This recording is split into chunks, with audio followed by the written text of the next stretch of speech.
Tuara nagdinaganay man unsa na po kay tirada aning duha. Kini mao itsada tirada mga katuting, pinirito sinugbag tinula. Pero kining tirada nga panglikos sa mga katuting wa gyud ni sa plano, dire-diretso lang. Timingan gyud po ning lakawa kay paingon gyud pug pataob. Pero sige lang mga katuting, kay kini masabaw ning isda di gyud po ni kamahayan. Di ara sayo na pud kay gitagbo natong tubig dagat mga katuting. Tuara kondisyon kay modagan ning duha. Mao na lang gyud ni among exercise mga katuting, mga dinaganay na tuong kadagatan. Mao gyud siguro giingon mag-exercise pero pag uli magpud trip susko di ba pud kay makaya, grabe pud kalaw man ang tubig nga dinaganay namo, gutom pud kay pag uli. Tuoday no nganong sigpon mo dagan-dagan nga di maunta mo dagan ang mga isda, mga langoy magidunta pud na. Ningani mo siya mga katuting, kung makita mi grouper sa isda amo nang likusan, mao nang among daganan. Mao na giingon ang panagata mga katuting, pabtikay na lang gyud kay kung unsa mi kapaspas, grabe pud kay kaidlas ni mga isda. O kining isda mga katuting man gitawag isdang banak-banak diri sa mua, nara gyud siya sa daplin roll ani ka South Kabakawan. Ug sama sa permintinyo makita mga katuting kung nganong paakon ginamon ni mga isda, igor siya pang palipong kay grabe gyud pud kaidlas gid ni. Ug dili lang pud isdang banak-banak kasagara makuha na mga katuting, sama sa aning nakuha na mo isdang danglay kay nakadepende mga sa asab nga makita na mga katuting, kay kung naani asab amo na gyud pud ang panglikusan. Pero mao gyud pud lagi grabe gyud pud kay exercise para makuha ni ani mga isda, kay grabe gyud pud kay ni kaidlas sa perminti na mong kaog isda ni, di ba buka mitog kag hasang ani. Mao naman ni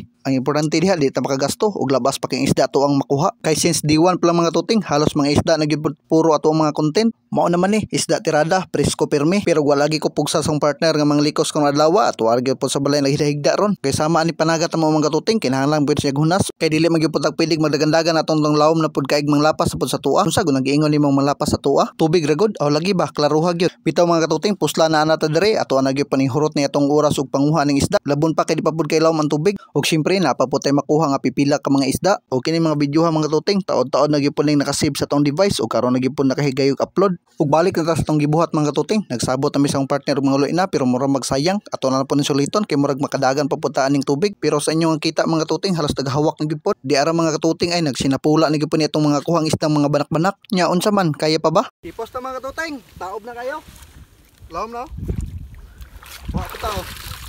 Oy, sakto na gyud kay pang food trip nitong kuha mga isdang banak-banak mga katuting. Busa ato na ning hipuson nitong kahamanan mga katuting, kay bisan susunod magamit apon nato ni. Kay mao na giingon mga katuting, kay bisan unsa pa ta ka busy, makabalik gyud tayo ngani nga trabaho or magpangita gyud pud atong mga lawas sa atong mga gustong pangbuhaton. Bitaw mga katuting, mao ni pagarin sa pukot namo, iuna gyud pud ng tingga ay pa ni mga pataw. Mao ba mga katuting, mura magdalison magsulod ang inyong pukot ang inyong sako.